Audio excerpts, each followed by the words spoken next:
it's late night. I have to do my own work there and figure all that out. Here, let's see. I think we're supposed to go over here. I don't know. Maybe I'm doing it wrong. Maybe we want that. Maybe I want to push. We're we're professional. I got to turn that off. There we go. And well, let's see. Well, that's nice. That's the background I'm supposed to see. That's the background I'm not supposed to see. But here, let's try it this way. Good evening. Welcome. Let's try one more time. Good evening. This is the Theological Insomniac. I'm Dr. Randy White, the Insomniac, who needs to get some sleep, I guess, because I can't figure out all the buttons. They get so confusing. And Nathan and Corey and all that, they just leave me here late at night. And I have to do my own stuff and try to figure out how to make it happen. And I'm not very good. But you know what? I was watching just today something on, I think it was the Ingram angle, walked through the house and Shelley had it on, and they were showing little clips of all of the bloopers that they've had here in recent days because, social distancing, everybody's been on Skype and trying to get the sound, and they had, Bernie with no sound and Joe Biden with no sound. It was much better, actually. Yeah, just a little bit of all sorts of crazy stuff that was going on. So I'm not the only one, I guess, dealing with all that. But I tell you what, why don't you just tell me as we go along, sound working good, video working good, all that kind of stuff. I am excited tonight to visit you. You know the drill. You know what we do. We talk about the normal, the abnormal, and the paranormal. So what kind of normal things do you want to talk about? What kind of abnormal things you want to talk about? What kind of paranormal things you want to talk about? If this is your first time with us, we have, this is only number 7, so you haven't missed much. It's a random program, random in scheduling and random in content and random in length. It's just random. It is kind of like Rush says, it's Open Line Friday, only it's in the middle of the night. And we love to look at, take your comments, and just do a little visiting about the things that you want to visit about. And I will be watching our YouTube stream. I'll be watching our Randy White Ministries chat box stream just to see all the good things that you've got on your mind, and let's talk about those tonight. Let's see, we've got here, we've got Hawaii with us. Good to see you. You've told me before, evening, right? Early evening for you. That's no fair. You're not staying up late. See, this just doesn't work. We're going to have to see if we can do something about that, Lynn. Good to see you. Tell us, Lynn, what are Corona actions in Hawaii? I haven't really paid attention to Hawaii much. We've got all of the links, of course, for Hawaii on our website with the charts, but it hadn't been in my radar. Sorry about that. But tell us, is it decent over there, bad over there? What's happening? And let's think about this. I would assume, correct me if I'm wrong, Lynn, I would assume that a lot of Chinese go to Hawaii. Maybe that's not true. Maybe it's Japanese. But I know a lot of Chinese go to California. How many Chinese came to Hawaii before the travel ban? If what they're saying on the news, even today, has been accurate, that the Chinese government was covering it up, that actually it was October, November, December that all of this was taking place, surely, even if they knew, I think December 19th is when, December 31st is when maybe it was publicly announced, if I remember. This is why it's COVID-19 and not COVID-20. It has to do with the year 2019. And So I would assume if a lot of Chinese people come to Hawaii, that before that travel ban, that there must have been quite a few there. So would we expect a hot spot to be Honolulu, for example? And is it? Am I off there? Or is the whole thing off? Who knows? Mel gets 4 days off thanks to Corona. No overtime for me. Is that? Are you off, Mel, because you're not allowed to go into work because of Corona, or are you off because the Corona has just shut your ability? Just curious on why you're off. There's Vina. Vina, what time is it for you? Daytime, isn't it? Bev, does Bill Gates qualify as one of the gates of hell that shall not withstand, as Jesus said? Now that is a clever question. Since it's late night, I'll say, yeah, he might. The gates of hell prevailing against the church. Bill Gates has done a lot of work that has been harmful for the church. And I suppose that maybe somebody has done this, but if you look at the agenda of Bill Gates and the Bill and Melinda Gates Foundation, and all that was carried out through that foundation, we might all very much just not even sort of kid around about it, just say the Gates money has been directed against maybe the church, but I think we could probably more accurately say against Judeo-Christian values. Bill Gates, no doubt, is a leftist and a progressive money to advance his agenda. Making money and using your money to advance your agenda is not a bad thing. Any of us who make money, God bless us, and may we use it to advance our agenda. But it sure would be nice if some of these rich executives like Bill Gates and who's the Amazon guy? For some reason, his name just left me. All of the tech guys out in Simi Valley, California, their direction just is so anti-Judeo-Christian that it's been very, very harmful for society. And of course, George Soros. And, you wonder, does Bill Gates get hurt by any of this closure? I doubt it. I mean, I suppose that everything that Microsoft does is now almost cloud-based in the area. There's a good possibility he's even making more money that all of this comes about. Interesting question there. I don't know. Hey, Dan in Colorado had an article out today about homeschooling. Let's see if I can find that, Dan, because that was interesting. Actually, I let me just say I didn't read the article, but I loved the headline and I loved Dan's comments on here.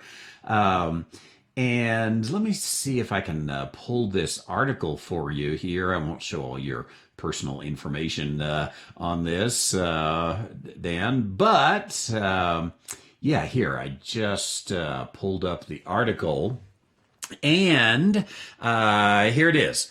WAPO, Washington Post op-ed, homeschooling during coronavirus damaging to children. Isn't that interesting? A former education commissioner of Tennessee said in an op-ed published Friday that children who are away from their public schools during the coronavirus will suffer damaging effects, with iPads and parents serving as their new teachers. Those dumb parents trying to teach them. This is going to mess things up. I tell you what it messes up is the public school agenda. And I kind of wonder, and what I wonder is how many parents are going to realize that their kids maybe are learning more when they're not in the classroom. Maybe they're going to find their kids are behaving better when they don't go into the classroom every day, and the various influences in the classroom influence the child, and they come home cussing and mad and bad attitude and all that kind of stuff. Does some time in the home away from the school actually help the children's behavior? Do they find that, hey, little Johnny's reading on his own. He's learning about calculus, and they were just teaching him 7 times 7. I mean, he's excelling. That our public might find out that the public education system is not the only way, and maybe not even the best way, to train your children. It could be. So here's a public school guy that's kind of worried about this. I mean, what if the news gets out? How terrible that would be. Now, I liked Daniel's comments, and I'll just read these. I won't put them up on the screen, but it said Carrie McDonald, adjunct scholar of the Cato's Institute Center for Educational Freedom and author of Unschooled, Raising Curious, Well-Educated Children Outside the Conventional Classroom, observed to Breitbart News. Here it is. If students, there we go, I can bring this on the screen and not show anything I shouldn't show. If students can so easily forget what they have learned over a few weeks away from school, did they ever really learn at all? Or were they just taught and tested, memorizing and regurgitating information, but not really learning it? And if learning loss is so pervasive during school breaks, then what happens after a student graduates from high school? Does all the knowledge just disappear, or do they never really learn the content adequately? That really is a great question that Carrie McDonald brings about there. And again, that comes from this Breitbart article, Homeschooling During Coronavirus Crisis, Damaging to Children. Yeah, I'm not so sure that the biggest thing, it's not damaging to the educational system. Think also about these colleges that now are going to online, and maybe people just figure out, you know what? I'm learning pretty well. Now, I think there are some advantages, obviously, to face-to-face learning. And there's probably some things you can only learn face-to-face, like, I don't know, plumbing.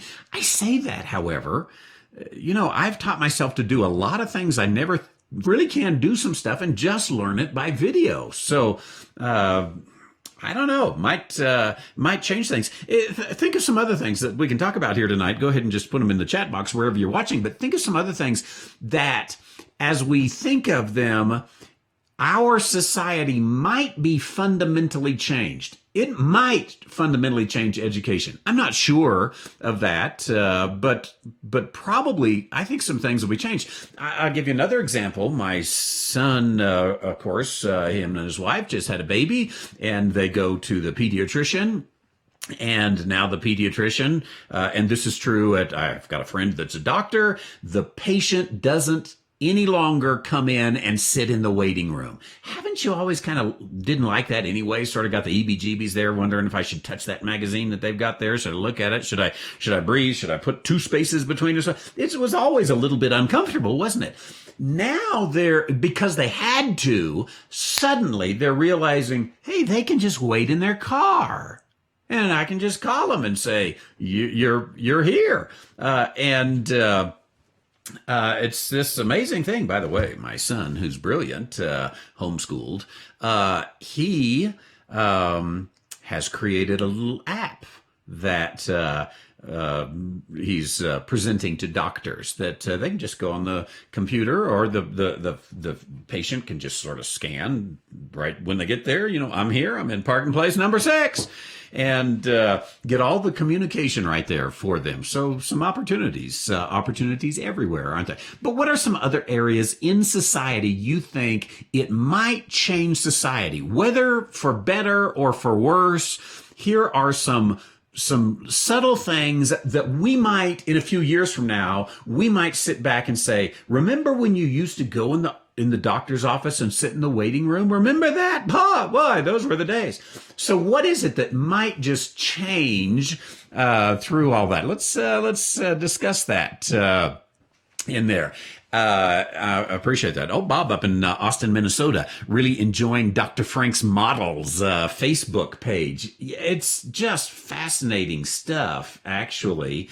And for those of you who are not sure how to find that, just if you're on Facebook, I just put a search for Dr. Frank Models. And he's not really a model, by the way, but here's where you find his models. There's 9,475 members. Now, if you're not joined like I am, when you click it, the first time you'll have to join, but they've been very quick at putting all this in, and you can be up to the minute. Now, let me say, of course, if you want our Reader's Digest version that we put in dispensational publishing, it's there. Or one of the benefits of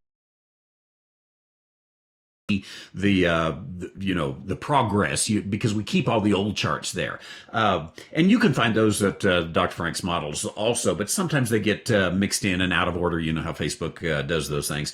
So I think both are helpful. But if you really want to keep up with it moment by moment and see a lot of commentary that we don't put in the Reader's Digest, then go to this Dr. Frank's Models. And this is something here that he's just, as he says, this was 14 minutes ago. Here's my first try. I was reading about it a little bit ago about the 3-wave model. And he's really showing, as you see here, that you've got a chart. Okay, it shows you something, or you've got a model. The data all points to that, and everything is great. But along the way, somewhere you catch another wave, and so this sort of continues on top of each other, and you don't know that, of course, going in. Data is I'm amazed as I read this stuff on Dr. Frank. He's just brilliant, actually. But as I've learned in this stuff, you can really make a pretty good mathematical prediction fairly early on, provided that the data doesn't suddenly change and go in a different direction. Obviously, no math can predict that. So now it's predicting, okay, we need this one and then this layer and then this layer. So first time he's done all that, that's right there. Here's let's see, 5 hours ago, up to the minute, hope it holds. This is after the New York update, before the Washington State update, which happens at midnight. That state, Washington State's likely to add another 300 cases. And you can see here, but again, pretty fairly accurate his plotting here. Now it may jump off here once you add all of that, and just interesting stuff. I think that's through there, and Here we go with India. Notice that the last day, 2 days really, India has just shot off the chart. Well, you can look at that and say, oh my goodness, the model was wrong. Or you can read some of his commentary here. He says, playing with matches in a room full of dynamite is how I feel about this one. I'm hoping I'm wrong, but it looks like the initial infection is complete, the red hump. And the real epidemic is about to begin. And he goes on, he gives some discussion of that, and some prayer for India. There's Sweden there tracking along. Anyway, some very interesting stuff that's all there. Again, that's Dr. Frank Models. And you can also then, of course, get the Reader's Digest version at dispensationalpublishing.com, and there you've got the the daily summaries basically is what is given there. And by the way, just in case you missed it, at Dispensational, if you go and click the blog, you may have noticed there's April 1st, Dr. Frank's blog, but also some interesting just commentary here, how South Korea tackled the coronavirus. This is their chart. The red is their deaths in South Korea. Blue is number of cases. Green is number of people who have been healed. Mark Musser, many of you know him, a dispensational writer and a missionary. And he just talks a little bit about this. It's just pure commentary on it from Mark Musser, but he's a pretty smart fella, and some interesting things there that I saw and thought that were rather interesting there. Let's see, 10:59 in Santa Fe, Texas. Did y'all know there's a Santa Fe, Texas? There's a Santa Fe, New Mexico. I think that's maybe all the Santa Fe's, but I could be wrong. And let's see. Do you know, you may not know this, there's a Taos, New Mexico, and a Taos, I think it's Ontario. No, I'm wrong.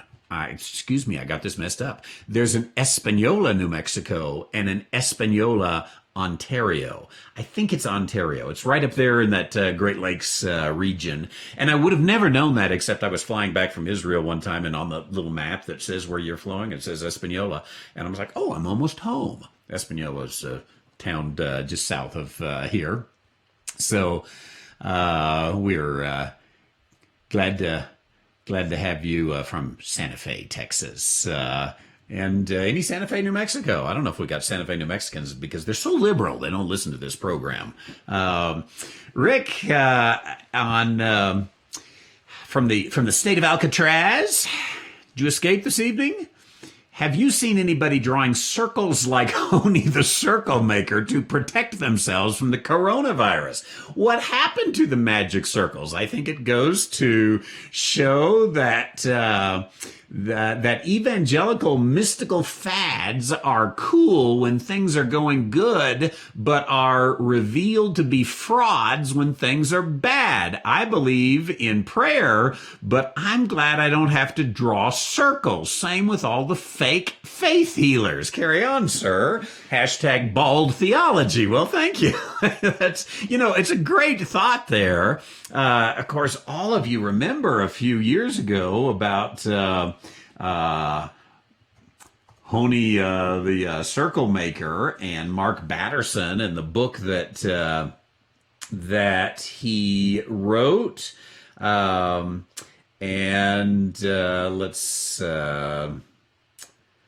Let's just see here. Here we go. Mark Batterson, the Circle Maker.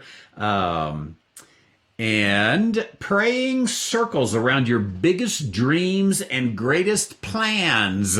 Drawing prayer circles around our dreams isn't just a mechanism whereby we accomplish great things for God. It's a mechanism whereby God accomplishes great things for us. Well, I think we ought to, it just seems like we ought to be drawing circles. If this thing is of value at all, let's see if does Mark Batterson have a blog? See if we can find anything here. Here's markbatterson.com, lead pastor of National Community Church in Washington. Let's see, Devos. If you're cool, you don't have devotionals, you have Devos. And you don't shave either. That's if you're cool. So let's check out Devos. This is okay. This is The Plague and 1,000 Blessings. March 23rd. Let's see what he has to say.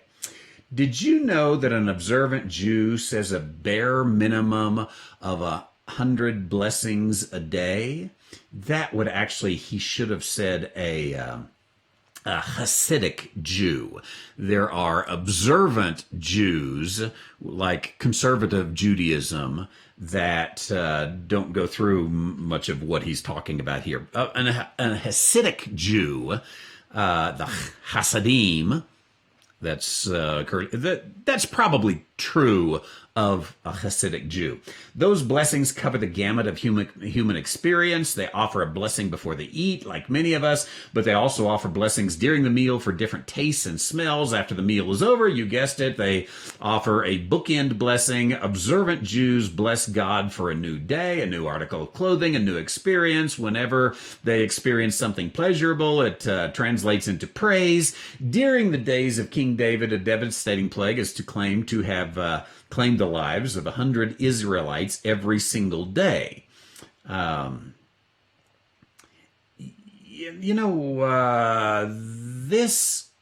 Statements like this make me wonder, is he talking about scripture? There is, of course, the 3 days of plague, but that was more than 100 Israelites in those days.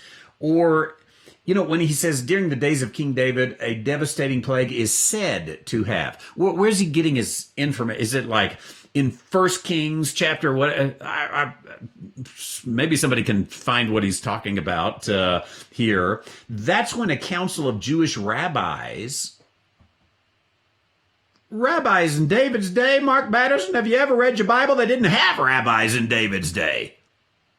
Rabbis came later. If you're going to write, at least read a book first. Know your history. There were not Jewish rabbis until after the exile period, and probably actually even much later than that. But the Council of Jewish Rabbis, who didn't exist, prescribed a practice of reciting 100 blessings per day to counteract the plague. According to tradition, the plague stopped immediately. Tradition, that's Honey also. He loves this kind of stuff. I can't promise that gratitude will cure whatever ails you or stop the coronavirus, but gratitude's a good place to start, and it's where the double blessing begins. We got to read this, see how to get the double blessing. According to the Talmud, if you enjoy something without saying a blessing, it's as if you've stolen it. It goes on to describe that. I try to live by the little maxim, whatever you don't turn into praise turns into pride. And there are no exceptions, which means there is no alternative. One of the simplest ways to position ourselves for future blessings is by praising God for past blessings. This is mysticism and garbage is what it is. I haven't checked on Mark Batterson in a long time. Some of you know that I did a review of The Circle Maker. You can go back and find that if you want to, but I wouldn't, just because you've seen enough of Mark Batterson right here. You don't need to go into but he in his book, even I remember he was always pulling these kind of scripture, kind of history, kind of the Jewish rabbis, the Talmud. He's really into almost, I would say, Jewish mysticism, and goes on to say the Batterson family has 4 values: gratitude, humility, generosity, and courage. No problem there. Those values are cardinal points on our compass. They're not unrelated. Let's see. If you want a good night's sleep, don't count sheep. Watch the Theological Insomniac. Do you remember the 10 lepers? Okay, gratitude is a pilgrimage back to the foot of the cross. It's giving thanks and giving glory to God. During this current crisis that we find ourselves in, it is more important than ever to tap into God's word. The good news, his grace is always... I didn't know he had this book, The Double Blessing, so that's what he's referring to. The double blessing, how to get it and how to give it. He calls us to give and receive God's ultimate blessing. God with us, God for us, God in us. Mark Batterson believes the key to radically increasing your faith, joy, and abundance can be found in 3 words: flip the blessing. Now, I'm almost sure that Batterson has not been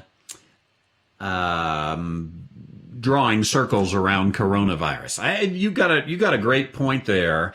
And maybe we ought to here. I'm gonna click a big heart on your post there from Alcatraz. Thank you, Pastor Ricky. Why was the circle maker such a big deal, and yet now it's not? We mystical church, evangelicalism, it's not me, but we'll use that royal we, as they say. We love the kind of mystical ideas that, boy, that sounds good, oh, that's great, and yet don't ever practice it when there's something that, really strong that comes in. Down in Santa Fe, Texas, do you have any info on the digital dollar? We talked about this a couple of nights ago, or a couple of sessions ago on this Theological Insomniac. It looks like for now it's been killed, but it's coming one day. Probably one of these days very soon. I'm sure that digital dollar and, actual physical currency will go side by side for a while. But in the end, it's probably going to be digital dollars alone.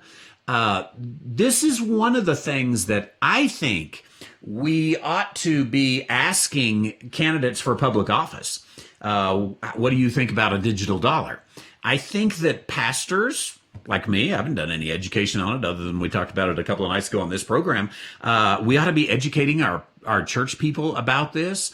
And the big issue here is that the dollar is not really yours if it's digital. Now, there's a sense in which you can say it's not really yours anyway, because the government actually can cancel out all dollars. It's happened with all currency. It's happened with governments before, that they just say, nope, we're not doing that system anymore. Now we're doing this system.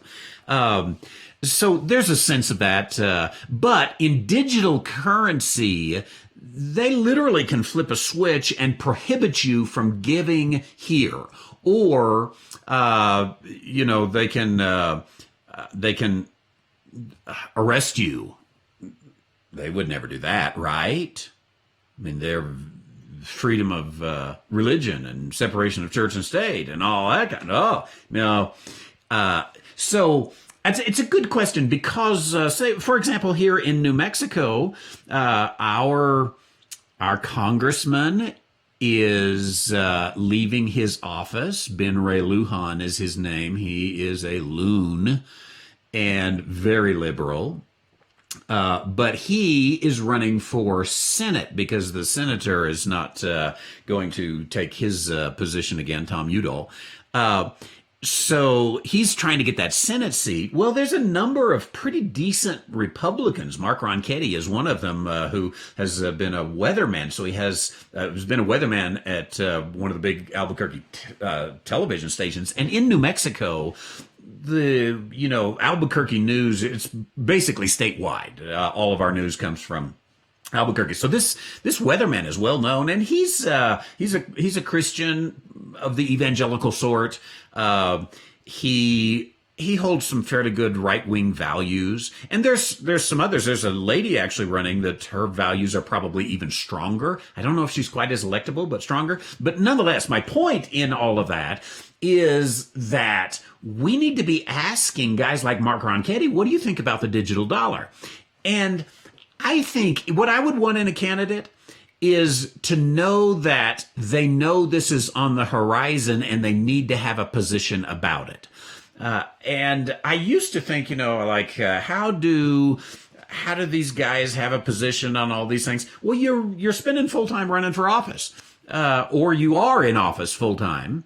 You are obligated to know what's going on in the world and to keep in touch with it and to think through the implications of it. So the digital dollar, I think it's a dangerous thing. I think that they're going to use a crisis, maybe even this crisis if it gets worse, in order to establish that, because in in normal times, we don't have a problem with it. I have honestly not been much of a currency user. I've tended to be a debit card user over the years. But I think there's some value in those of us who are Christians probably in going back and saying, you know what, I'm going to start using currency. I am going to start making currency popular again. And to actually use that paper stuff and carry that out. And what a perfect opportunity they have, right? To go to the digital dollar. I just think there's way too much Big Brother there. And I think we've got too much Big Brother as it is. And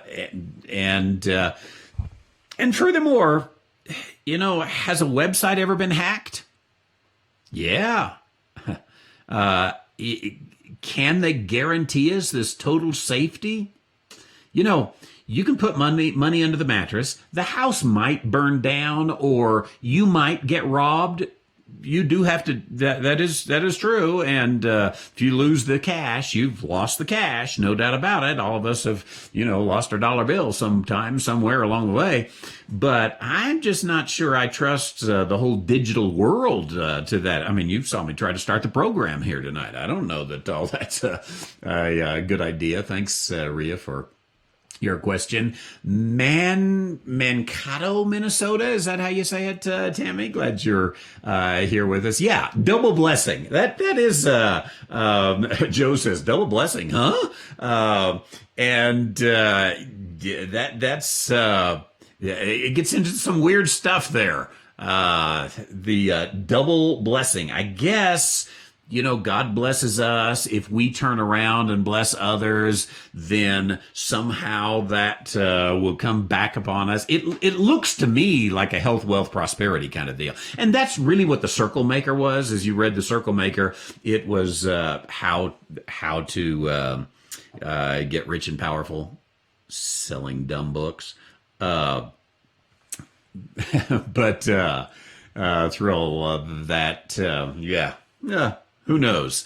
Appreciate you there. I see some of you on Facebook having problems. Sometimes we have about determined it's a Facebook issue.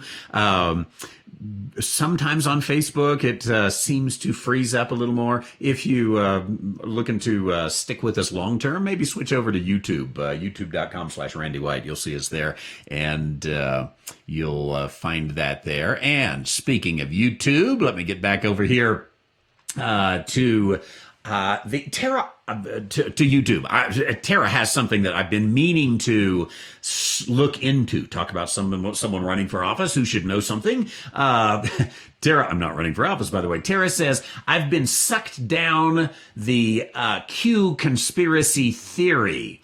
And then some words I can't pronounce. It's all been very interesting, though I'm not sure I'm buying into it all. I've got to look into this more, because this is about the third time I've heard. One other time was you, twice it's been you, and then one other time was someone else.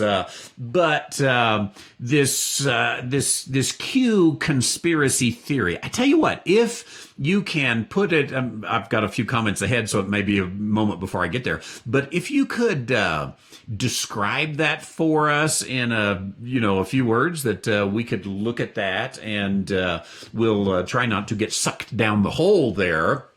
But I'd be interested in what you've got there, and what all of that is.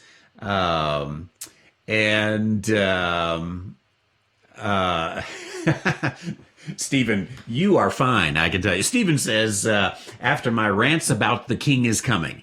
You remember the song? The song does have some interesting words as it relates to what we're having today. The marketplace is empty. All the streets are, I don't remember how it all goes, but you remember that first part of the song talks about just, everything being desolate, basically, and then the king is coming. Now, I have a feeling that if you really analyze those words, it's actually talking about the marketplace as being empty for a very different reason. I think the song was writing about everyone is expecting the king, and so they have all shut down their shops and they're opening in great expectation. Now, what Stephen says is, I may have alienated all my friends at Randy White Ministries. I hate Christian music that is doctrinally so incorrect. You know,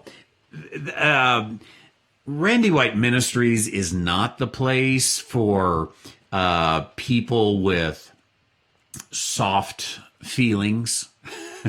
Because we tend to trample on them all the time. Our people are very loving. They're honestly all teddy bears. Great big teddy bears is what the Randy White Ministries family is. But we're all so opinionated.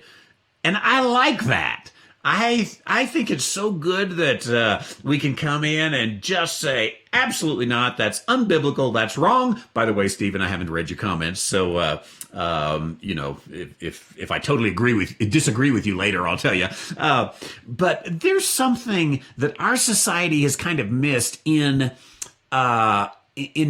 being too in taming our tongue too much. We've tamed our tongue to where we won't speak out on that which is our conviction anymore. I think that all of society ought to grow. None of us, we don't want to be snowflakes. We don't want a snowflake society, right?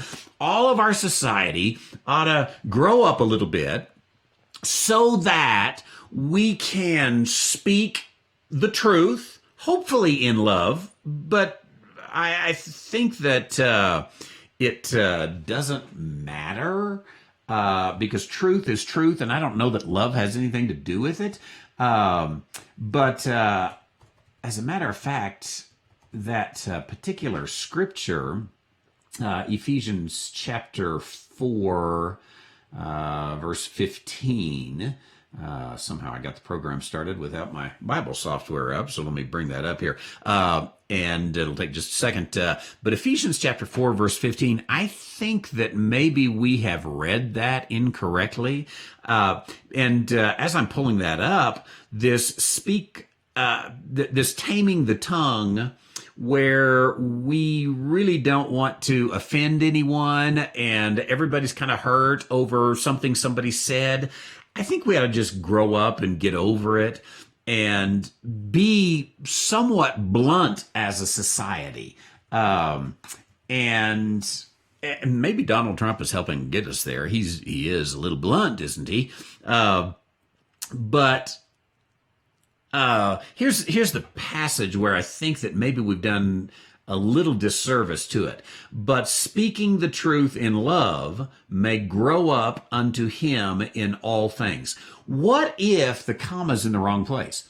But speaking the truth. Now let's get this. Let's come back to a full phrase here. Be no more children, tossed to and fro, carried about by every wind of doctrine, by the sleight of men, cunning craftiness.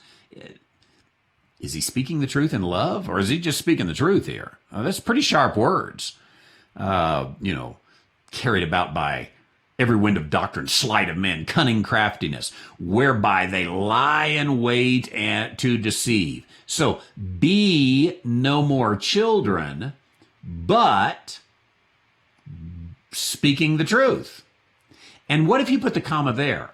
In love may you grow up. This is the, I think it works here. Let's look at the Greek here just to make sure. We, it's the first person plural. But speaking the truth.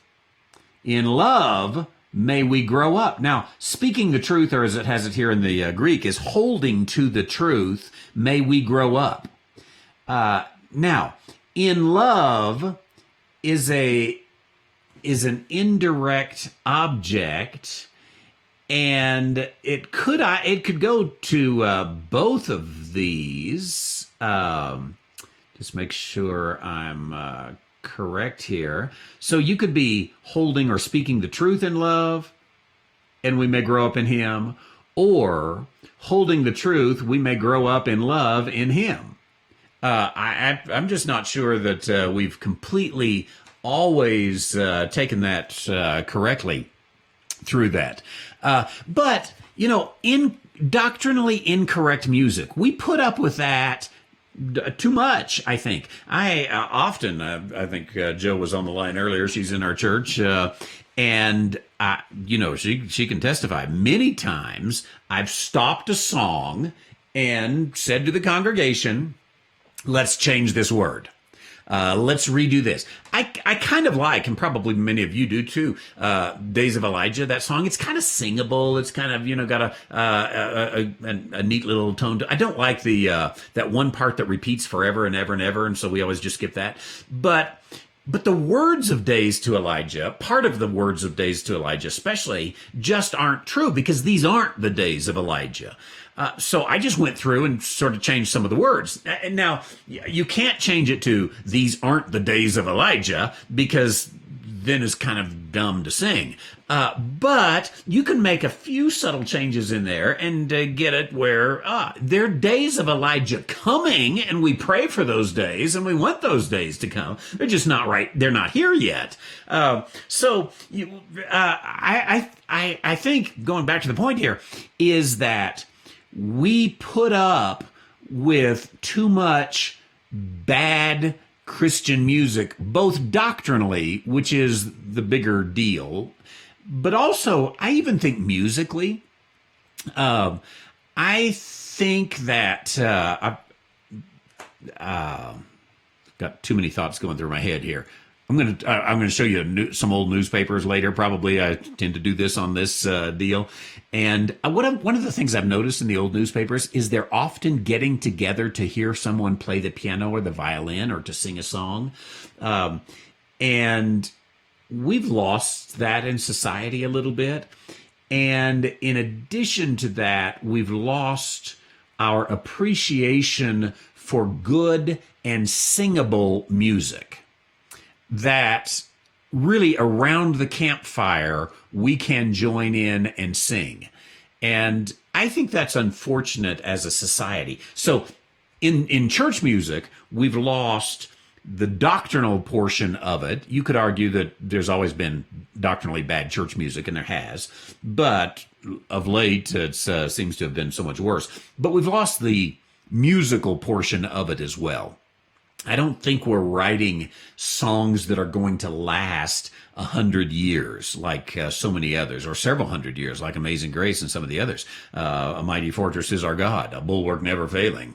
We're not writing the stuff that's going to last. Do you really think, Like a Rose Trampled to the Ground?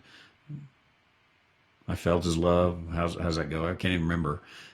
Is that going to, it didn't even last 10 years. These are disposable songs. And the church ought to be saying, no, let's have some good music, some singable music, some congregational music. Let's teach our society one more time how to sing, how to read music. These ought to be some basics. Used to be basics in our world there. My Charlie Brown shirt, pumpkin shirt, Charlie Brown. I could be the great pumpkin. This is my John Nelson Darby shirt. Do you know that if your kids are out of school and needing to get back into school, that we can take them at no matriculation fee, finish them up by May the 22nd. And I would love to talk to you about it. jndarbyacademy.org. Click the blog button and check that blog about no matriculation fee. It's a good deal. Save $250. Get your student started right away for $100 a month. John Nelson Darby Academy. jndarbyacademy.com. .org.com. I think it's .com. Okay. Let me see here. I lost my place. Doesn't it there? So, Jeff Bezos, that was his name, Amazon, thank you. Boy, you all got lots. I got way behind, didn't I? And got to get caught up here. Okay.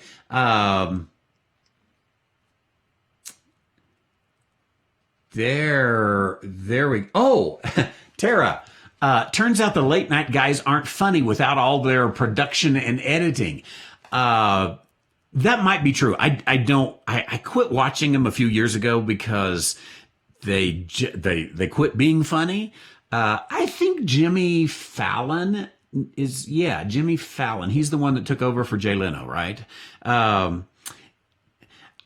When he started, I think he's the most talented of the night group. He knows music, he knows timing, all that kind of stuff. But he just quit being funny. And who's the other Jimmy guy? Whatever his name is, you can tell I'm not all that interested in him. Obviously he's got a funny joke every now and then, but he was everything was political, and then Jimmy Fallon, everything became political, and then who's that? Stephen Colbert. I mean, he was born political, so they're just late night politics shows, and they don't agree with my politics, and I'm not interested. At least in the past, fairly true with Jay Leno, and the same with Johnny Carson before that. They brought in some people that were interested, and they were kind of funny. Now, Johnny Carson, I'll tell you one thing about Johnny Carson that I think is unique, and this has been mentioned before, is that Johnny Carson was not a comedian.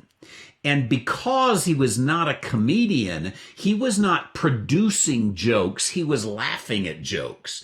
And that kind of brought some of that in. But anyway, you're right. Without all the production and editing, the shows just, they're flat. I think this is a problem in preaching as well. I haven't watched other people's online sermons.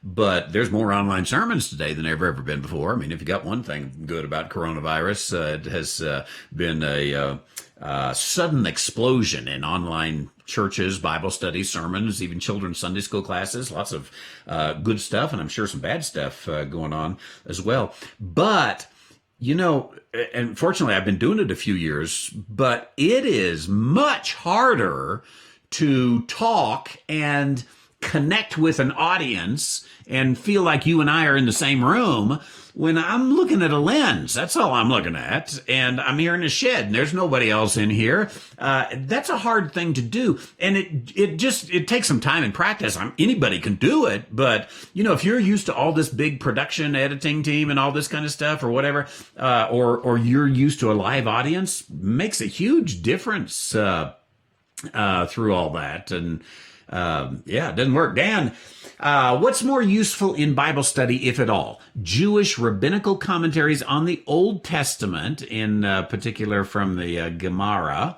or Christian commentaries from Calvinists such as Matthew Henry? If those are my two choices, I am going to go with Jewish rabbinical commentaries. I actually, from time to time, check Jewish rabbinical commentaries. I find them to be very intriguing. One of the things I like about Jewish rabbinical commentaries is they have been around a long time. And therefore, they bring up some things that I never find in even the Matthew Henrys that have been around a long time, not as long as the rabbinical commentaries, but the stuff there that just is like, whoa, I didn't know that. Tonight in our John study, we studied Nicodemus. Nicodemus ben Gurion is, a lot of Jewish rabbinical commentaries talk about Nicodemus ben Gurion. And there's a lot of speculation that maybe he's the Nicodemus of John chapter 3. And I talked about that just a little bit briefly. Now, it just brings kind of a personal nature and some backstory. Paul Harvey, now you know the rest of the story. And I find it to be fascinating and interesting. I think as long as you go into these Jewish rabbinical commentaries and say, I don't know that that this is true, but is someone's interpretation. And if you are unable to buy any of those commentaries or don't know where to start, I have mentioned before this website right here, chabad.org, chabad.org. You can go in their search box right here, and you can just type in whatever passage there was and take a look at it. Not all of it. Again, you're going to get some really weird stuff in there, but you get some interesting things to see what the Jewish people say about their scriptures. What they have to say is valuable. So honestly, I don't get value out of very many Christian commentaries at all. There are, I think I've mentioned before, a few that I somewhat use. Oh, might I mention that this book right here happens to be on sale. I went 30% off. The complete Bible commentary. There's only 2 in stock. You better hurry and order it now. Use coupon code Wednesday. Save 30%. But and by the way, if they run out, we've got more coming, so it'll just take a little bit longer before it gets shipped to you. But the complete Bible commentary by George Williams, the one thing I like about it's about 1,000 pages. It's a big old thick thing. That's why it's $38.99. But save 30% when you use coupon code Wednesday if you buy it this week. That has something on every chapter.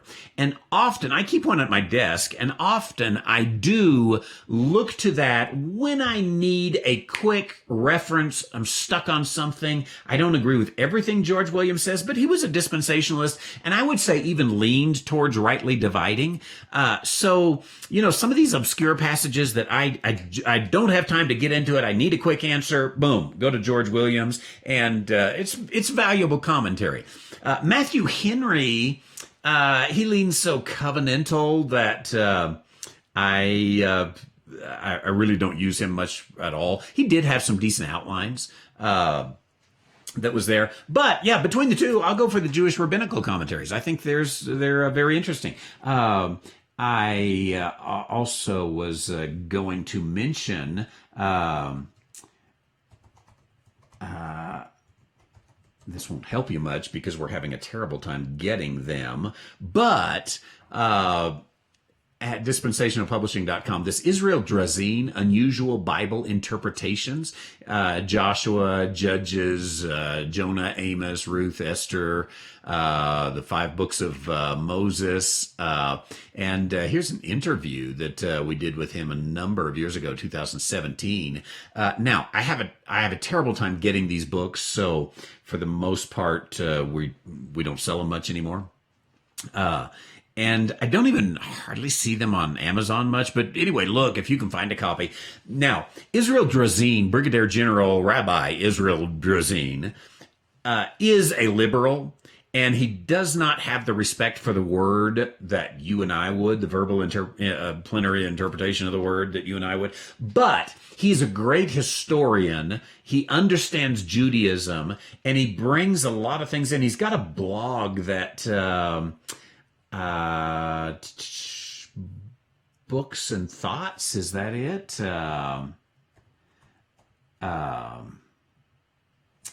Booksandthoughts.com. Yeah, just the other night we were looking at one of his Demons and Magic in the Passover Seder.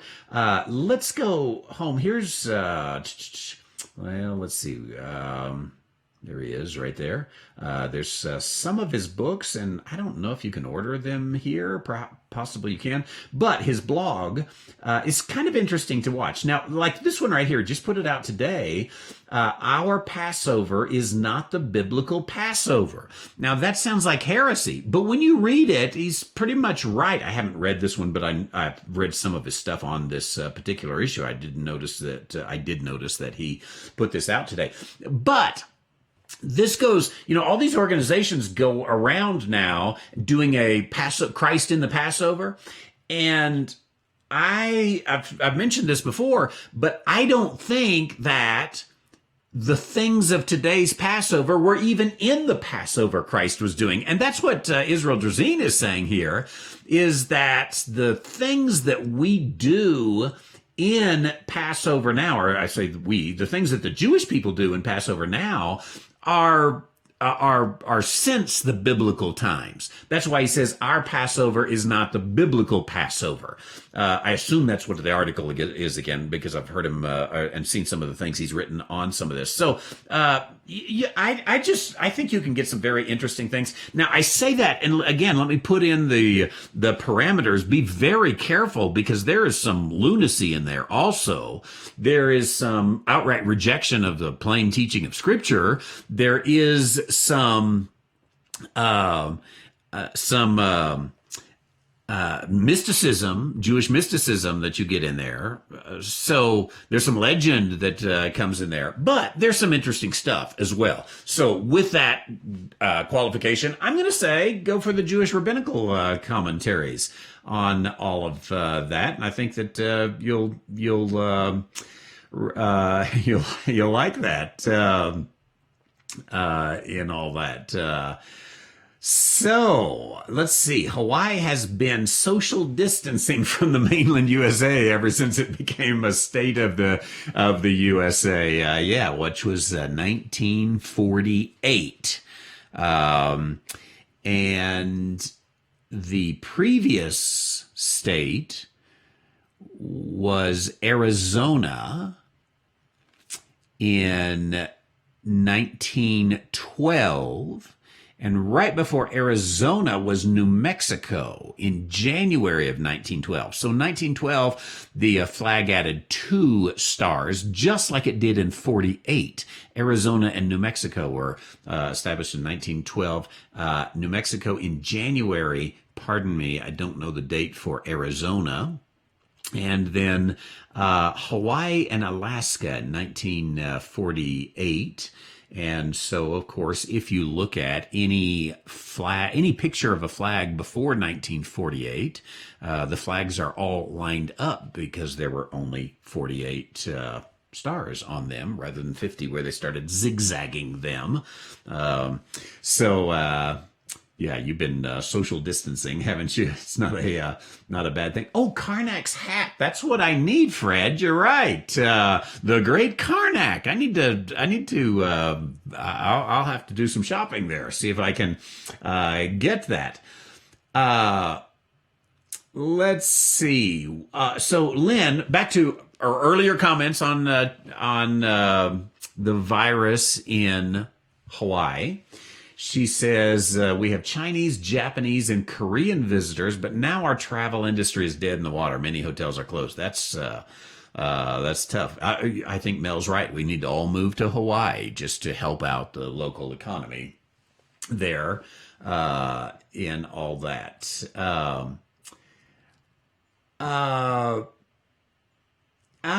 Interesting. Tara says, and let me keep on Hawaii for just a moment. I'm going to go back to Tara in a moment. Any incoming visitors or residents have a 2-week quarantine to go through. I'm not sure, but numbers are decent. I don't think we're a hot spot because we've been practicing social distancing. So it's interesting. Both Hawaii, where I would assume there's a lot of Chinese, Korean visitors, and California, where there's certainly a lot of Chinese come in, they have, for their population and their density, and California certainly has some high density areas, they've not had huge numbers. Now, I saw something go just across the ticker today on Los Angeles may be about to get hit, but pretty amazing that California has not been hit. And Washington, again, it seems like Washington has come over this and is on the downhill slide. Not many people are speaking of that, but let's just check it here real quickly and make sure I'm right. And we'll go here to our blog and see if we can find, let's find Hawaii.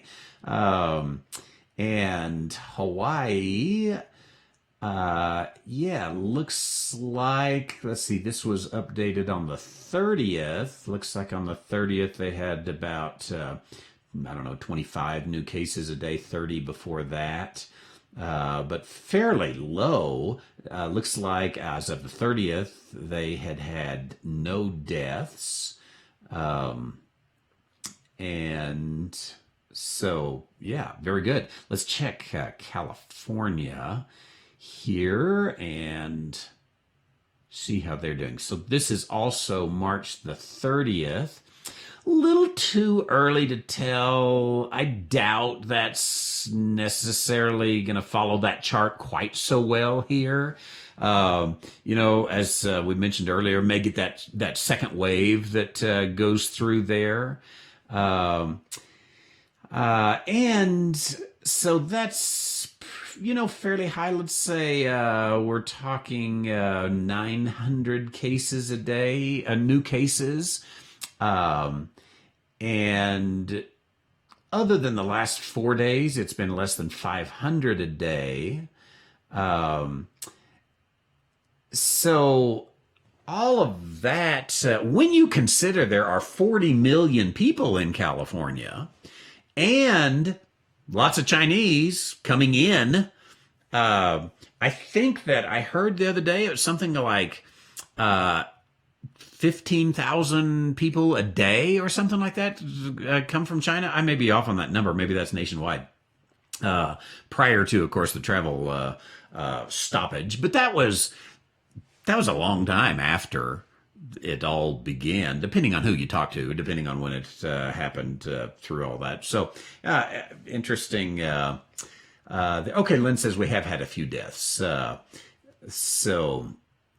Now, Tara says, speaking of Bill Gates and the gates of hell, Bill Gates resigned from the Microsoft board and Berkshire Hathaway board on March 13th because he's getting rich off the vaccine or because he got caught. Interesting. Fellow the other day had an article on Facebook. Let's see if we can find this. Pete Garcia. And some interesting stuff, if I can find. Here we go. Pete Garcia is in the Army. Pardon me for not having the title there. But he wrote this blog article, Rev310, rev310.com. He wrote about all of these. Yeah, there's Bill Gates. Look at all of these resignations in 2020.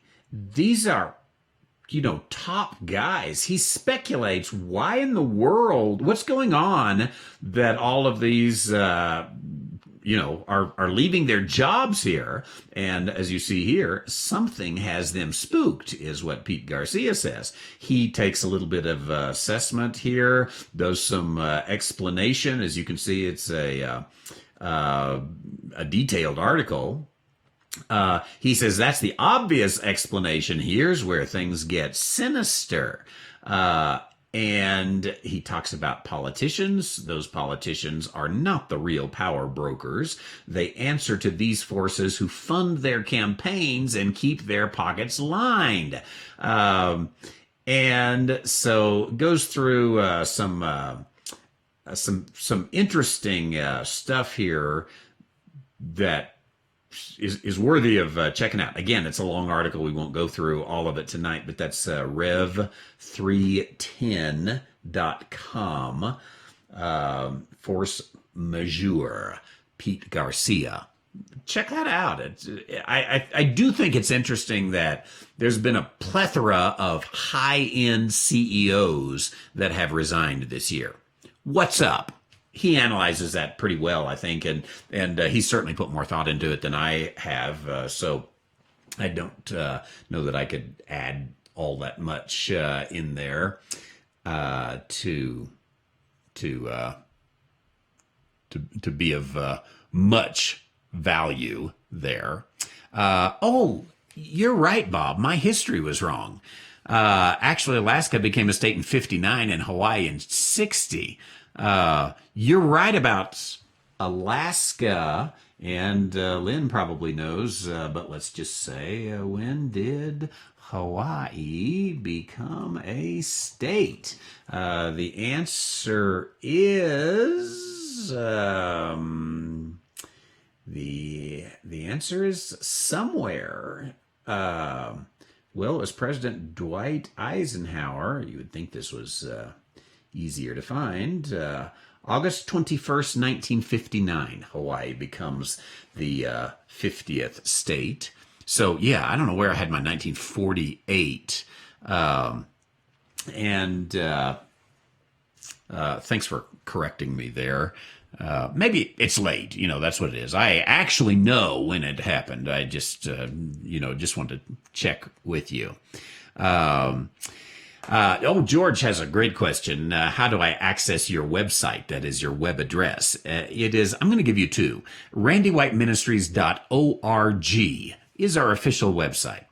But randywhiteministries.com is our beta website.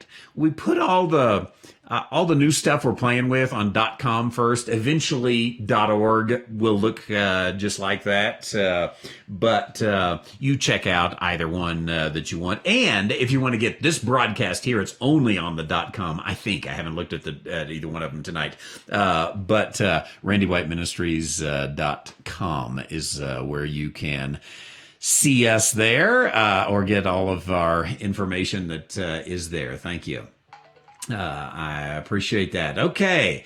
Let me get back to some of the information here. Make sure we cover what you want to cover. And we will have it here.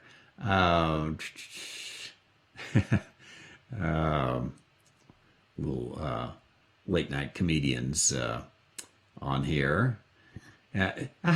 Batterson needs to get an African violet. That's right. Because you don't need a reason to live. You need an African violet. That's right. Quit trying to find a reason to live. Get you an African violet and enjoy it. For those of you who don't know what that's all about, by the way, I don't have my African violet here in Studio B, but I did a little segment about do you need a reason to live? I just can't find a reason to live. Well, you don't need a reason to live. Back then I said, go out to lunch. Go to lunch with somebody. By yourself, go to lunch. I don't mind going to lunch by myself. I kind of enjoy my company. Or go for a walk, or build a shed. You never know when you're going to need it for broadcasting purposes, whatever it is. Or get an African violet and just make that thing grow. We can find so much enjoyment just in doing the everyday things of life. And I think Rick Warren and this purpose-driven life and all that kind of thinking, and he didn't invent it, he just sort of got on that wave. I think it's robbed a lot of people of a lot of joy of just everyday living life and enjoying what life has to offer. And shame on Rick Warren for that and for a whole bunch of other things.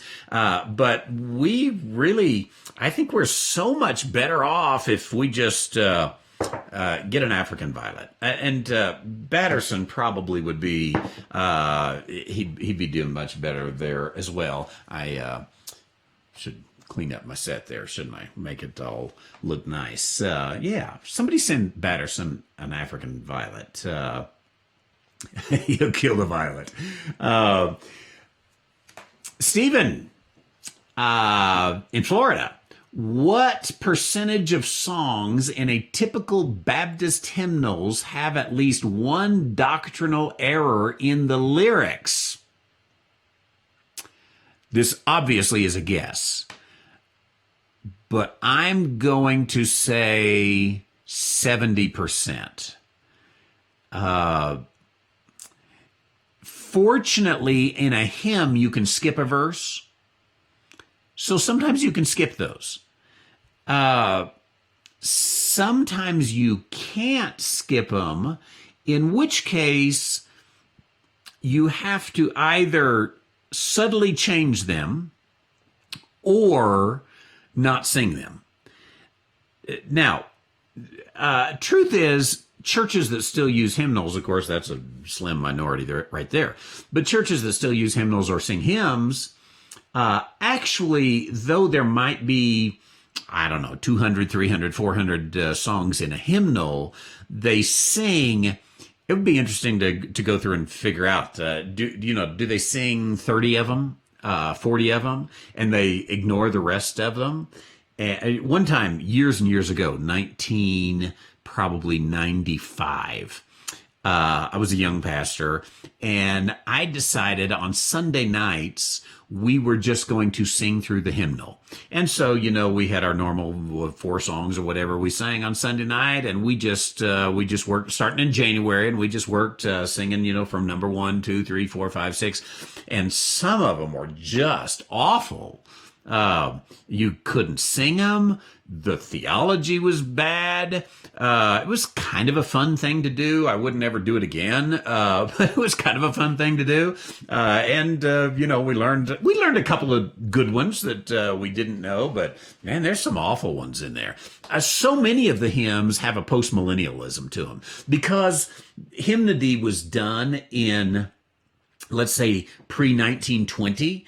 And therefore, it's got so much of the theology of the day, which was, at least in Baptist life, especially in Southern Baptist life, it was a postmillennial kind of age. I would say mostly all around, and that, of course, began to fall out in World War I, and it lost it in World War II, and that postmillennialism was replaced by amillennialism. And fundamentalism was replaced by evangelicalism. World War II brought, so many changes in our society, indelible changes in our society. And I think, again, ask your comments here. What do you think is indelibly going to change in our society from this COVID-19 pandemic? Now, the second part of Stephen's question, does Amazing Grace have any doctrinal errors in its lyrics? I'll tell you what, let's just go through it and see here quickly. Find one of these that's got lyrics fairly easily. Okay, here's one. Here we go. Let's check it out for doctrinal errors. Amazing grace, how sweet the sound that saved a wretch like me. I once was lost, but now am found, was blind, but now I see. It's a little Calvinist, though I don't know that I would necessarily call it doctrinal error. It drips a little bit with total depravity that saves a wretch like me, and yet I think all of us understand. I have sinned, and then again, this is the personal testimony of John Newton, right? Who was a wretch, no doubt about it. So him writing the song and us being reminded of that, again, I don't know. That's kind of a fine balance. I don't believe in the doctrine of total depravity as the Calvinists teach it. I think that we all need a Savior. I think that we all have sinned and fallen short of the glory of God. Uh, does the Bible call us a wretch, or that kind of a wretched sinner? Does it put us all in there? Let's think about that. If somebody knows of a passage, put it on the chats and let's take a look at it. But at the same time, I think we understand, God is way up here and we are way down here. So wretch probably isn't a word that we would say, no, that's doctrinally incorrect. Maybe a little too Calvinist, but not doctrinally incorrect. I once was lost, but now am found. Again, we as Gentiles, we were without hope. Maybe it's a little Calvinism coming through there once again, but I don't know, was blind, but now I see, in a sense, really we were just, ignorant. And now we see. But ignorance is a little bit of blindness too. So, I guess if you really are going to analyze that closely and strictly, maybe we would say, not quite. But I don't think we would necessarily call it doctrinal error. 'Twas grace that taught my heart to fear, and grace my fears relieved. How precious did that grace appear the hour I first believed. That's probably better than the first verse. Grace taught my heart to fear. That is, when I see grace, when I saw grace, I began to reverence God. I began to fear God in the best sense of fearing God. So I'll go with that. How precious did that grace appear the hour I first believed? Yeah, very much. I don't have a problem there at all. Third verse. Through many dangers, toils, and snares I have already come. 'Tis grace hath brought me safe thus far, and grace will lead me home. Again, that's a little bit of John Newton's testimony there at the beginning. Through many dangers, toils, and snares I have already come. And I think of my own life, dangers, toils, and snares. I guess, but I've lived, and so have most of you, a privileged life. I never lived on the the Bill Gates side of the fence. Not that kind of privilege, but we never suffered for a meal, and we always I had to share a room with my brother, growing up. That was kind of tough. So yeah, many dangers, toils, and snares. You're right. I never went off to war like some of you did.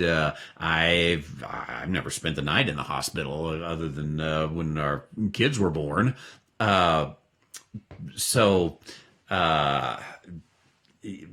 But nonetheless, spiritual dangers, yeah. Toils and snares. Again, I consider myself, and you probably do too, so privileged that I don't know that that's really my personal testimony, but in one way it is. So again, I wouldn't call it doctrinal error. It's a man's testimony, and certainly, again, more true of the author perhaps than many of us. 'Tis grace that has brought me safe thus far, and grace will lead me home. Again, maybe a touch of Calvinism in there that I don't like, but it's basically saying the same thing that Paul said is, pardon my paraphrase, were you justified by law or by the Spirit? Well, dance with the one who brung you. And it's grace that started us out on the journey, and it's grace that'll lead us home. But I was saved by grace. I remain saved by grace. I stand by grace. I will be saved by grace. So I'll go with that again, with a touch of Calvinism in there that I would prefer not to have. That you could at least read Calvinism into there. The Lord has promised good to me. His word, my hope secures. He will my shield and portion be as long as life endures. Maybe, what do y'all think? Almost pushing it there. That has the Lord promised good to me? Ultimately, he has, but this is really talking about as long as life endures when you get to the end. Ultimately, he has promised good to me. In the meantime, I don't know that there are necessarily promises that I can claim that that his word, my hope secures. I hope that I'm as rich as the richest man in the world, and as good looking as the best looking man in the world, and as charming as the most charming man in the world. All of that. Does his word secure my hope? Probably not. His word might say, in this world you have tribulation. Be of great cheer. I have overcome the world. So that one pushes towards a little bit of name it and claim it. Now, if you talk ultimately, the Lord has promised good to me. His word, my hope secures. I stand on the promises, so to speak. He will my shield and portion be as long as life endures. Again, I think that is calling for a protection or claims a protection like a Psalm 91 protection that I don't think I have. So, I don't know there. As long as life endures, well, life might end early. And I guess he was only my shield and portion up to that point. I'm more hesitant on that verse than any of the others. Let's see. Here's one we never sing. Yea, when this flesh and heart shall fail, all mortal life shall cease. I shall possess within the veil a life of joy and peace. Speaks of eternal life. This flesh and heart shall fail. Yeah, except for the rapture. All mortal and mortal life. I assume he's talking about individual mortal life, about, his mortal life shall cease. Then, I think there's an assumed then, I shall possess within the veil a life of joy and peace. Within the veil. I don't know exactly what that means, but I suppose it's a reference to heaven and eternal life. I'll possess a life of joy and peace. Yeah, it's a heaven verse, and confident in the Lord's grace. I can go with it. When we've been there 10,000 years, that's within the veil, that's in heaven, bright shining as the sun, we've no less days to sing God's praise than when we first begun. I think that one's perfectly accurate. We've got eternity. And so we're outside of time, so we won't be marking time off on a calendar in the New Jerusalem, where there is no sun setting there. That was a great question. Maybe we have to do that on some of these theological insomniacs. Let's talk words here through there. Let's see here. Coming over to Facebook, Susan, I don't know if I'll wake up in time for Ask the Theologian. Well, what is this? I guess that's that's okay. We'll let you sleep in. Did you live in a foreign country as a child? I did not. My parents, well, unless you call New Mexico a foreign country. I mean, a lot of people think it's a foreign country, but from the second grade through high school, and then during my college years coming back and forth, I lived in New Mexico, which is part of the United States. But a lot of people get confused. You would be surprised how many people get confused. It's the only of the 50 states that has the word initials USA on the license plate itself. New Mexico, USA. It's amazing how many people get confused on that. I had it when I moved here. My bank trying to change the address on my bank. Well, you can't have an account here. We don't allow foreign accounts. Like, it's not a foreign account. And I was just moving from Texas to New Mexico. I'm like, it's next door, right there. New Mexico. But it happens all the time. But my parents, after I graduated from college, moved to Zimbabwe. I had the privilege of visiting there once, spent about, I don't know, a month in Zimbabwe. In 1988, Shelley and I, no, let's see, we got married in 88, went in 89.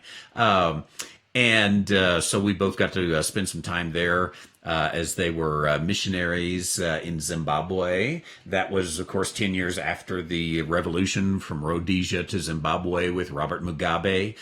So they spent, I'm guessing, 87 to 97 probably they were there. And then they spent some time in Southeast Asia, and then they spent some time in Panama before coming back to that foreign country called Houston.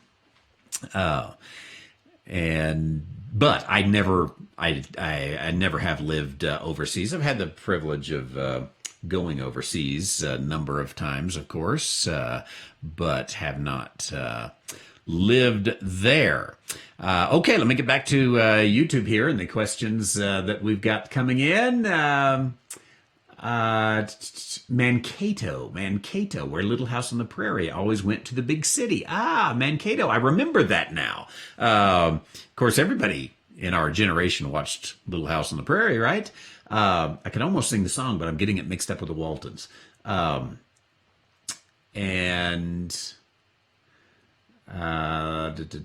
Let's see. Make sure I'm not missing.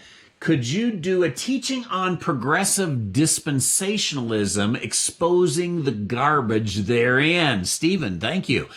I really do need to do that because there's a lot of garbage in progressive dispensationalism and a lot of progressive dispensationalists.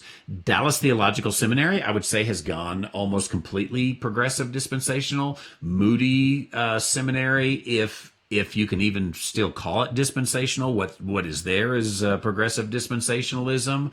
I appreciate that. And often, and I'm about to come to the end of the book of Galatians, often between book series, I will throw in a little topical series. And that's likely what I'm going to do after we finish the book of Galatians. Then, of course, I'm in John and I'm in Acts, and it'll be a while before and in Revelation, before I finish those out. So, the bread and butter of our ministry is teaching the Bible verse by verse. And so I'm currently teaching 4 books of the Bible, verse by verse. And strangely, all in the New Testament. That's very rare. I try to mix those up. But we throw in these topical issues where we'll spend, 2, 3, 4, 5, 6, 7, 8, 9, 10 weeks, something like that. So progressive dispensationalism, and as a matter of fact, possibly would be even good to study the various families within dispensationalism and look at progressive dispensationalism and Acts 2 dispensationalism and mid-Acts dispensationalism, that word, and Acts 28 dispensationalism, and carry all that out. So that's a excellent word there. Speaking of differences in dispensationalism, I do want to come to this old newspaper article, and I have been looking, as you know, again, at these old newspapers, and just really, I have to watch myself because I'll spend too much time on it. And so what I'm doing here is there's too much on dispensationalism just to look. So each time we have a program, we're going to work through the last century. So here's from 1900. Next we'll do 1901. And I'm only going to take one article, and I'm not searching all the articles of 1900. I'm just, looking at one that, hey, that one looks good. I'm going to try it. If it's interesting, I'm going to share it with you. Here is one that is interesting, and it's called The Footsteps of Satan. Let me bring in, there's a nice young lady in her Cape to Cairo coat. I read about that. I know that a Cape to Cairo coat is so comfortable, you could wear it all the way from the Cape of Africa to Cairo, Egypt, and be stylish and comfortable. Ladies, get your Cape to Cairo coat now. But that's not what I really wanted to bring up. What I wanted to bring up is this article, The Footsteps of Satan, Second Address of the Reverend F.C. Ottman at the Central Presbyterian Church. This is the Central Presbyterian Church of, let me see here, Brooklyn, I suppose. It's the Brooklyn Daily Eagle, New York, Thursday, November the 15th. By the way, Senator Davis was on his deathbed. So let's go back to this, and then maybe we'll look up a little more about that. But the lecture room of the Central Presbyterian Church was occupied last night by an audience between 600 and 700 people who went to hear the second address of Reverend Ford C. Ottman. Reverend Ford C. Ottman. I need to look him up to see what else he has done. That's just one of the reasons I'm looking at this, to discover what you got. But isn't it interesting? Presbyterian, we had one of these the other night too. Presbyterian dispensationalist. That was not so unusual in 1900. Christian Presbyterian is unusual now, but in 1900, there were a lot of dispensational Presbyterians. So here's this, again, Reverend Ford C. Ottman, Dispensational Studies of the Scripture was the series of addresses. The pastor of the church, the Reverend Dr. J.F. Carson, presided and introduced Mr. Ottman, who spoke on the footsteps of Satan through the ages. What's kind of interesting here is he takes dispensationalism and he shows, he addresses it as the footsteps of Satan. This is kind of a dispensational history of Satan. Interesting address that he had here. And we know he was a dispensationalist because he says the address was illustrated by the use of a chart which Dr. Ottman had drawn on the blackboard. I wonder how you do that with 600 or 700 people. And 1900, I don't know if they had a sound system with that many people. The chart was divided into 12 sections illustrative of what he called the 12 dispensations in which God's plans are worked out. Now, of course, typical dispensationalism today under Schofield would have 7 dispensations, but I've seen 24 dispensations. I've seen 8 we talked to was it yesterday on Ask the Theologian about 3 dispensations. So he's got 12. Now, it's interesting what he's got. The 12 sections were as follows: a pre-Adamite world, a pre-Adamite flood. Those are dispensations 1 and 2. So at this Presbyterian church in 1900, he was preaching the gap theory is what you've got. Pre-Adamite, before Adam. And he's got a world before Adam and a flood before Adam. This is very much what Clarence Larkin has in his book on dispensational truth. So there was this world. The world was flooded. I won't get ahead on the article here. We'll go ahead. A pre-Adamite flood. The period from Adam to Noah. It's interesting the way he's divided these others. From Adam to Noah, Noah to Abraham, Abraham to Solomon. That's an interesting one. I'd like to see his blackboard. Solomon to the exile. Then he has the 69 weeks of Daniel's vision, then the dispensation of the church, then the 7th week of Daniel's vision, 70th week of Daniel's vision, then the millennium, then the period when Satan will be loosed, and finally the eternal state. Now, some of these, I think that I kind of understand where he's going on some of them, but it's an interesting set of divisions. I'd like to nail that down, see if I can find some more stuff on that, because I'm a dispensationalist and I like the study of dispensationalism. In discussing the topic of the evening, Mr. Ottman declared that the scriptures teach that Satan is a personal being, amen, that there is only one devil, amen, and that this devil is the head of a great system made up of fallen angels and of many demons or unclean spirits. Amen. In regard to the origin of Satan, Mr. Ottman said that Satan belonged to the order of the cherubim. He is called Lucifer, which means the light bearer. The cherubim are the executors of God. They are the attendants upon his throne, the immediate messengers of God. Satan was of this order and an order above the angels. Mr. Ottman suggested as a theory that when God created, notice this, as a theory, he suggested as a theory, that when God created this earth, it was perfect, and that Lucifer was commissioned as an administrator of this earth as it was created. With him were angels as associates in the administration of this perfect planet. Lifted up with pride, Lucifer rebelled against God's authority and sought to reign independently and carried with him in his rebellion all his angels. As a result of this sin of rebellion, the earth was cursed and became without form and void. And Lucifer and his angels were cast out. Ever since that day, they have been fighting for God's plan. Really kind of interesting. It is the gap theory. The gap theory was held by Schofield. It was very popular in that period and within dispensationalism in the early 1900s. As I have mentioned before, it's got more credibility than it sounds like when you read an article like this. And there's a few things that lend to it. I have not accepted the gap theory. I've got a couple of friends that have. I've not accepted it. The thing I always trip over on the gap theory is on the seventh day when God looks at it and says, this is very good. That indicates to me that Satan has not yet fallen.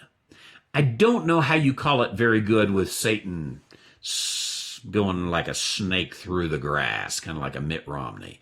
I don't know how you get that very good when that is still there. Now, maybe a gap theory person has a solution for that, and maybe I'd be convinced someday. But I do think it's interesting here that this, again, is 1900, Brooklyn, New York, 700 people gathered together at the Presbyterian Church, and it's in the newspaper. That was a day where Judeo-Christian values were honored, but look at the topic on there. That was not really a feel-good kind of address that they were presenting at the Presbyterian Church. It was not, the circle maker. And not only was there a large crowd there, but also it's in the paper, which was not so unusual then to put those things in the paper. We lived, I think, we didn't live. Some of you perhaps were alive then. But our American society 120 years ago, I think, was much more in tune with Judeo-Christian values and with intellectual discussion. And I think we see this here. And might I add, I think we just see it over and over again. By the way, if we go to the front page of this particular edition, let's check the headlines. This is not the one I was thinking of. One of these here had, Miss Morgan's marriage was a leading social event. Preparations were elaborate. I read one just today about a gambling place that was raided, and how elaborate this gambling place was, and how wicked that was as well. If they only knew where our society would be. But I did notice November 15th, 1900, the Brooklyn Daily Eagle. Here is 2 weeks from today. I want you to notice how they hyphenate today. This is Greek. Ta is the day. And that's where our English came from. We dropped the hyphenation, but it was the Greek definite article, ta, day. And, of course, it has become today. Why wait until the last moment to purchase your Thanksgiving supplies? Prepare now for the great feast day while stocks are fresh, new, bright, and complete. We are ready to supply your every want. And they've got some specials here. What have we got? Let's get a little bigger here so we can see all this. We've got flour, $4.40 a barrel. Do you use a barrel of flour at Thanksgiving? I don't know. Or 55 cents for a 24.5-pound bag. That's a lot more flour. They used a lot more flour than we use today, don't they? Freight added to flour at suburban stores. What do we have here? 1 pound of the very best high-grade tea. 1 pound of very best coffee. 5 pounds of sugar, all three for 85 cents. Honey, I came from the store. I got tea, coffee, and sugar. Spent 85 cents. Here we got the Blue Ribbon baking powder, quarter-pound can for 8 cents. Potatoes. Very finest Long Island potatoes, special for this sale. A basket for 9 cents. That's not bad. You can get some plum pudding. Greenbaum's brand, fine, light, rich, and flaky. A 1 pound can for 9 cents. It's not bad. Laundry soap, 25 cents for 15 cakes. 2 pounds of starch, 11 cents. Anybody for a couple pounds of starch? Oh, here we go. Prunes, best Santa Clara, large and meaty, 50 to the pound. I think that says. A pound for 7 cents, 2 pounds for 13 cents. Go ahead and get the 2 pound. You save a penny. That's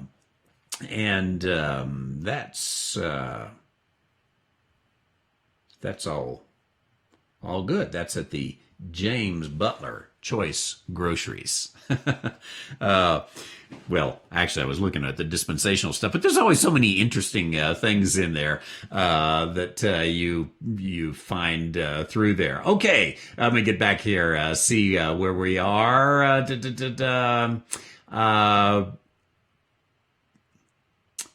And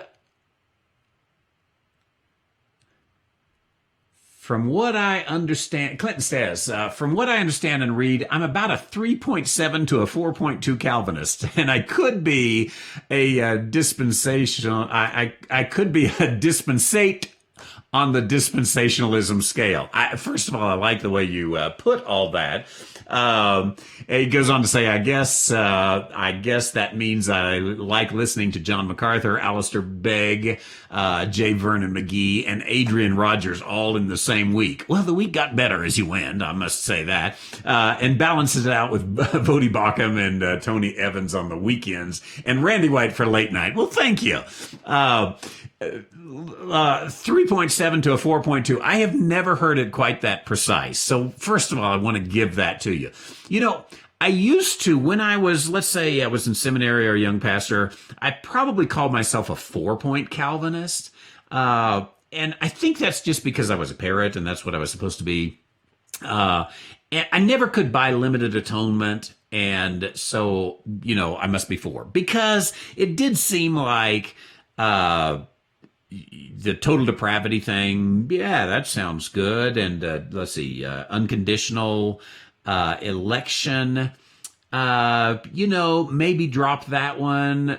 Limited atonement, definitely had to drop that one. Irresistible grace, you know, I'd preach about the hound of heaven every now and then.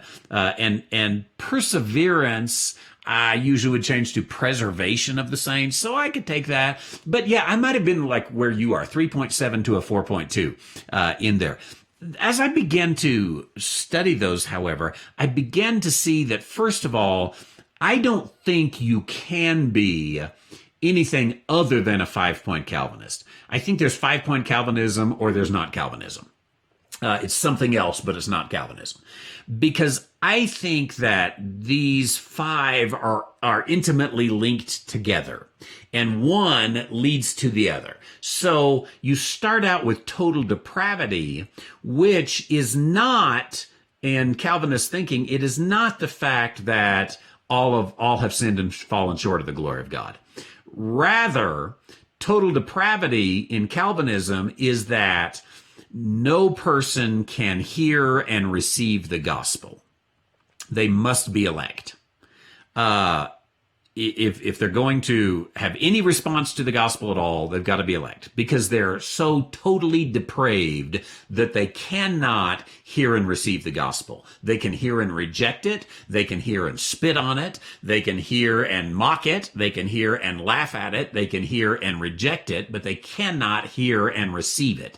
Now, I don't think that's biblical, so I took away total depravity. I don't believe, as I mentioned earlier in the program, I don't believe in total depravity as it is taught in Reformed circles today or Calvinist circles. Now, if you believe in total depravity as they teach it, that no one can hear and receive the gospel. They're too depraved to do it. Therefore, you have to have unconditional election. It can't be conditioned on anything they do because they can't do anything. They have to be elect because they cannot hear and receive the gospel. So you must then be a two-point Calvinism. Well, if you believe they cannot hear and receive the gospel, therefore, if they're going to be saved, they're going to have to be unconditionally elect, then there has to be a limited atonement. God, through Christ, has to pay the price for these people who are elect and not for anybody else. And so there is a limited atonement which is required by it. Now, if God died for these people here, then he cannot have died in vain. Therefore, there must be an irresistible grace. And if there is an irresistible grace, this person over here who cannot hear and receive the gospel but is unconditionally elect and Christ died for him, so God is going to get him and he is going to save him, then there has to be a perseverance of the saints. That is, this person is going to make it all the way to the end because there was irresistible grace and Christ died for him and not for other people. And he was unconditionally elect, and he couldn't have done any of it on his own. So all five of that really has to come together. The tulip system is not 5 petals, and you can pick how many petals. I think it just has to go together. It's a logic argument. It's a unified whole and bound together. So with that, then, when I began to think about this, and somebody correct me if I'm wrong on any of this, but when I began to think about this, I then started calling myself a 0-point Calvinist. Now, for several years, I called myself a 0-point Calvinist. The reason I did that is because I said, well, I'm not an Arminian. You know, an Arminian believes you can sort of contribute something to your salvation, or you can take that away and then you can be lost. And this is the idea of being an Arminian. I knew I wasn't an Arminian, so I must be a 0-point Calvinist. That was my way of saying I'm not an Arminian. Now I've come comfortable just saying, guess what? I'm not a Calvinist and I'm not an Arminian. And I think that you don't have to be either one. You can have positions that are completely different from that. And so I'm not a Calvinist, nor am I an Arminian. There's not a name for those because there's, the two big categories there. You drive a car, you drive a truck. That's all there is. So we don't really have names for all the other kind of things that are there. But there's a number of different things out there through all of that. Of course, what we like to say is, well, I'm a biblicist. But everybody likes their nice titles for themselves. Now, on dispensationalism has never really defined itself into points points of belief like Calvinism or Arminianism has. So it's a little harder to judge. And of course, I started the Dispensational Publishing House, and I run the Dispensational Publishing House, and I teach dispensationally, and I wear dispensationalism on my sleeve, and I started the John Nelson Darby Academy, who's often considered the modern founder of dispensationalism, wrongly so. But I mean, clearly I'm a dispensationalist, but a lot of dispensationalists don't like my brand of dispensationalism. And they don't want anything to do with me, because, so dispensationalism is a little bit harder, a little bit more fuzzy, to try to define somewhere. And I don't know if that's to our credit or not, but it is, what it is. And so, because there's not the strong handles on dispensationalism, it's hard to tell if you're a dispensate or a dispen, how far are you going to go with that? Or a dispensationalissimo.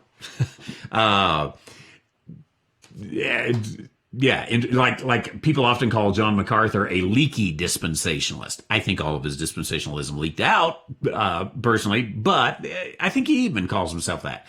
Alistair Begg, I think is just called a Calvinist. J. Vernon McGee is a dispensationalist, but probably a little bit of a dispensational Calvinist. Adrian Rogers is a dispensationalist. I assume not a Calvinist, but he's definitely an evangelical dispensationalist. He would lean towards fundamental, but interesting. As Mel says, that's quite the smorgasbord. And indeed it is. Let's see. Newton, going back to Amazing Grace, Newton saying, God has promised good for me. Is that good that comes from being saved, like Romans 8:28? I think if you do take it in that overall perspective, eternal perspective, then you can go with what Newton says. God has promised good for me. Now, the way that verse reads a little bit, I'm not sure that I still have it up, but the way that verse reads a little bit almost sounds like he's talking in this life. Here it is again. The Lord has promised good to me. His word, my hope secures. He will my shield and portion be as long as life. And that last line there is the one that makes me think he's all of this is for this life. And he might interpret that differently, and he's the author, so I guess he could.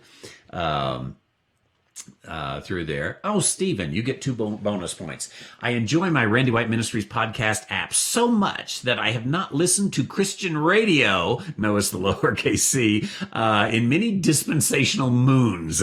Why, thank you, Stephen. I appreciate that. The podcasts, of course, at Dispensational Publishing, Randy White Ministries.org, and click the podcast button. Susan says, love J. Vernon McGee and Adrian Rogers. Still enjoy listening to Alistair Begg, but find John MacArthur too angry sounding. Gave up KHCB for Grace Global Radio. That was probably, I better not go there. I got friends. So, okay, J. Vernon McGee said he's a Calvinist. I would kind of assume that to be true, though he certainly is a dispensationalist, and he did a decent job teaching the Bible verse by verse, which again was what he was aiming at through there. Okay, let's see, finish up your comments here, Stephen. To go along with the Baptist hymnal questions, what percentage of Baptist sermons have you heard in your lifetime contain at least one doctrinal error? I quit listening to Baptist sermons because they contain so many doctrinal errors. A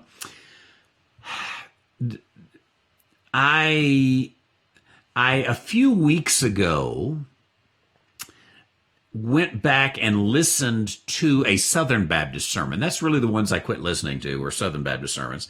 I went back and listened to one by Dr. Alan Greenway, I think his name is. He is the new president at Southwestern Baptist Theological Seminary in Fort Worth. He's a Calvinist, number of other things. I think he's uber evangelical. He preached a sermon from, I believe, the third chapter, Mark, maybe somewhere in there, the story of letting the man down through the roof. And it was atrocious. It was at one of these, big Southern Baptist meetings that they have where all the preachers come together from all around and they listen to it. And he was there, and somebody posted it, and it just, it caught me at the right time that I was like, hey, I'm going to see what this guy. It was the worst use of Scripture that you could imagine. It was twisting Scripture, which, can we just call it perverting? I think that's a better word. He perverted Scripture for his own agenda. He wanted to talk about the cooperative program, and there's, how wonderful Baptists are, and Southern Baptists are, especially in the cooperative program, and just really, it was lousy. It was feel good kind of stuff. It was, carrying the water bucket for the denomination. Why do that? I don't know. So honestly, I don't listen to him anymore. Not him. That's the only sermon I've ever listened to him, and hopefully the last. But I can't stomach Southern Baptist preaching anymore. It's all full of doctrinal error. I'm sure there's a few good ones out there. I just don't know who they are. No doubt in some individual churches, there's some good ones out there. But on a denominational level, the ones you know of and hear of, and it's just lousy stuff. It is a total, I think, just abuse of Scripture. Now, there's some better, sometimes, independent fundamentalist preaching when they preach the Bible. When an independent fundamentalist preaches the Bible, they're pretty good.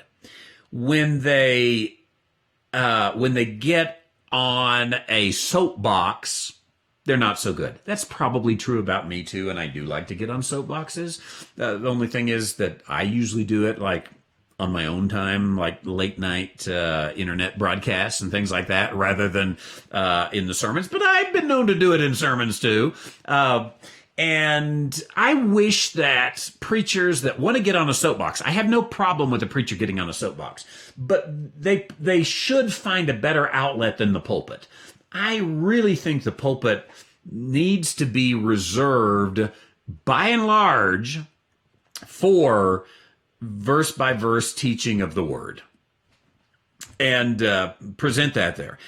Now, from time to time, of course, there comes just this opportunity where you're going to interject something that's happening in our society. I mean, we all live here, and it's pretty big stuff that goes on sometimes. And so I think it's important for a preacher to speak on that, but do it through writing, through social media, through broadcasts, something. I mean, you can do it. We know now that every preacher can get online, and I think honestly that's probably a good thing, that we'll see more of that. So, but yeah, again, going back to that question, what percentage of Baptist sermons have you heard in your lifetime that contain at least one doctrinal error? I hope you don't ask the question, what percentage of my sermons have at least one doctrinal error? I try, and the older I get, the more I do this. I try to be honest when I think that there is the possibility I may be wrong. I try to say, like, who was the guy that we saw earlier there on the newspaper article? let me find that page again there. Where are we?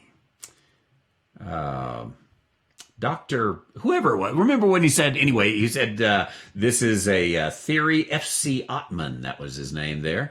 And he talked about this theory that he was putting forth. I think sometimes we have to do that, and you can do that, and he did that, and I do that all the time. I just think we have to be open to assumptions on all of that. Hey, I meant to look up. Let's go ahead and check this out here. He was at the Central Presbyterian Church of Brooklyn, and let's see if they still exist.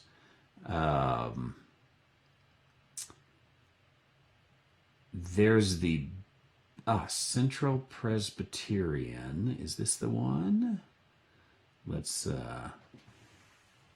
take a look and let's see if we've got the right one here. First, let's go to the contact just to see the address, make sure they're in Brooklyn. Where are they? Central Presbyterian Church. That's Park Avenue in New York. Okay, that's probably not the right one then, is going to be my guess. So the only other one here is a Bedford Central Presbyterian Church, Brooklyn, New York. I wonder if that is the one. Let's bring up the Bedford Central. Well, I'm not going to get the latest news here. Nice little congregation they've got there anyway. Exists to seek Christ first in all things, glorify God by equipping believers to serve and evangelize through meaningful relationships. Okay, sounds a little loosey. Got some Lent going on there. Let's see if they've got a little history here. Where would we find that? Events, bulletin, the gallery. Here's About Us, history. Let's find the history and see if this is the same church here. Bedford Central took place under an apple tree in a field at Vanderbilt and Atlantic Avenues where Henry Newcomb started the church. Looks like 1852. Might be worship for Atlantic Avenue, February 1894 marked the beginning of our affiliation with the Presbyterian denomination. The church became Bedford Presbyterian. Probably not then, because it was Central. Okay, sorry, wrong Presbyterian church. We won't blame you guys for leaving dispensationalism, which they might have done. But anyway, that looks like an African-American church, if I'm not mistaken there, the Bedford Central Church of Brooklyn. Who knows?